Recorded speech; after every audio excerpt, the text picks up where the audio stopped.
Genshin just spoiled nod-krai and it's going to be much bigger than you think. Libin said it's a place where everyone from Teyvat gathers and the Wheel of Fate seems to point towards 11 different directions. Here's what could happen once we set foot in nod-krai. Frostmoon Scions worship a deity of a frost moon which sees the turn and is known to have conflict with the fatui. However, did you know they made moon goddess statues all over nod-krai? They're known to live in the mountains and forests and can use magic, potentially of the ancient civilization known as the Goldal realm, which they are the descendants of. Could this be the power that predates 7 elements Mawika has mentioned? If so, is that the reason for the conflict between the fatui who are now headed to nod-krai on the highest command? Snowland Fae are the followers of the first Cryo Archon who are waiting for calamity to happen. But what exactly is that calamity? We know Lightkeepers have been fighting against the Wild Hunt, which are known to use powers of the Abyss while their symbols resemble Abyss Lectors and Heralds. However, Lightkeepers may not be able to hold for long. Helka mentioned the Abyss is currently expanding in the northern parts of nod-krai, which is now known to be the home of Snowland Fae, which could well be the reason for such calamity if Lightkeepers fail their mission. This may be the reach, but we have parallels of Lightkeepers falling into the Abyss on the Battle Pass, as well as a fallen tower located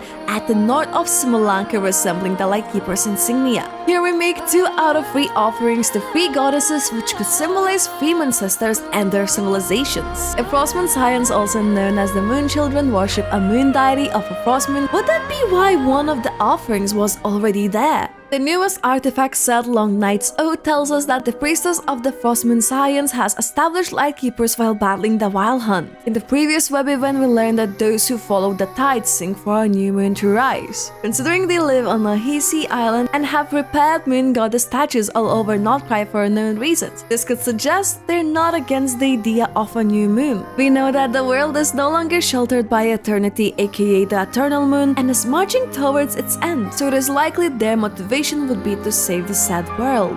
If that's their goal, it could potentially go against Project Stuzha, also known as the Sheer Cold Project, to freeze the moon in the Teyvat and create a dire conflict with the fatui. Hexencerker's Barbeloth in Simolanka was known as the goddess of prophecy and is a visionary. What if she was preparing us for what is yet to come? However this theory is correct, there is no denying that those living on the islands are waiting for a new moon to rise, which could also include the Warni Guild, as their insignia represents a bird. The web event also confirms we'll meet Varka and even potentially Sandrone, where we also finally meet Hexencerker witches such as Alice, Barbeloth, and all of the fatui harbingers. Haven't been this excited about Genshin in a while, and I can't wait to see what they do for nod-krai. With so many different factions, they're sure about to be a lot of trouble for us travelers to solve.